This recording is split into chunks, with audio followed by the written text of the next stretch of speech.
Coach, would you be able to share some highlights from today's practice? Yeah, we came inside again because of the high winds, but we had a great workout in here. I thought we got a lot accomplished. Did a good 2-minute there at the end, and today was another one of the what we call non-tackle, so couldn't go to the ground. Everything was thud, and I thought we accomplished a lot today inside here. When you went back and watched the scrimmage from the other day, or the open practice and the scrimmage, was there anything that caught your eye that you didn't necessarily see during the session? Yeah, I thought that we had good effort. I thought that the D-line was very stout in the scrimmage at times, especially the first unit. And the backups got a lot of plays, which was great for those young guys, and some of them did really well. I thought that there were some plays made by a couple of their receivers that were big plays, run after catch type thing, and we came at it relatively unscathed, which was good. Now that you've seen your offensive linemen hit each other a little bit, yep.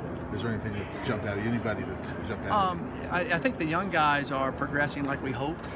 They're showing their athleticism, and they're stronger than they were in the fall last year. And so I think that they've been making the progress we would like for them to keep moving forward. Sounds like Timmy Lynotte's playing a lot of center in there. How's his development coming at that position? He's done well at center. You know, it's still a little bit new. You got to think a little bit more. You got to snap it a little bit more, and when the fronts start moving around. But he's done a good job. I thought he had a good day today, and hopefully we'll have a scrimmage Wednesday, and he'll hopefully do really well in that. And kind of every time, last week we had like a 50-50 practice. Half of it was physical and half of it was non-tackle, and then Wednesday would be a full day of being able to scrimmage the whole practice. What are you looking for Wednesday out of a full practice of scrimmage? I'm looking to see how some of the young linemen come along. I'm looking to see how some of our young D linemen, and then a little bit of execution. All the coaches are off the field. They're in the press box. Or the players are truly, just like we did the other day, I pulled all the coaches off the field at the end of the practice when we did the situational scrimmage. When the coaches aren't out there, how do they handle it? How do they react? And you always see a few things. You go, I know I coached that. You got to go coach it better.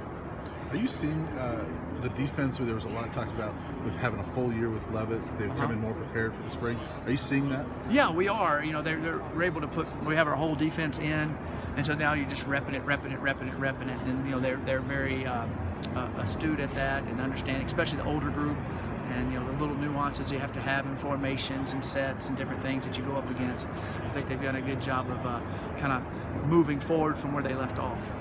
Does Kavion Ento look like he's picking things up pretty well? Yeah, he is. Kavion's doing a good job. Our receivers, when you see our practices, they run a lot. So I think the high intensity that we do all the time, he's really starting to catch on to. Mm-hmm. He's made some good plays. He has some good athleticism, and every practice, the light bulb goes a little brighter, a little brighter, a little brighter. Because when you come in, you got to learn snap count. You got to learn where to even how to line up, and you got to learn the routes, and then the adjustments off of it. So, and then all the checks. So a little bit, your head's spinning a little bit. Anybody's would be. Yeah. You fill out your NCAA bracket yet? No, I haven't. I'm not allowed to do that. I know. Coming up, the Buffs, though, right? Oh yeah, I definitely hope the Buffs go all the way. I'm cheering for them very hard, and I'll be excited to watch that Thursday. Coming off a 2-year mission, I'd imagine Sam Benion has a little rust that he's got to kind of work off. Yeah, Sam's been running around hard. I call him the Energizer Bunny. He just goes. And it's been exciting to see him. He gives everything he has, and all of this is truly new for him. And getting back in getting football legs back, so to speak. And he showed some good things. Thanks, Coach. All right.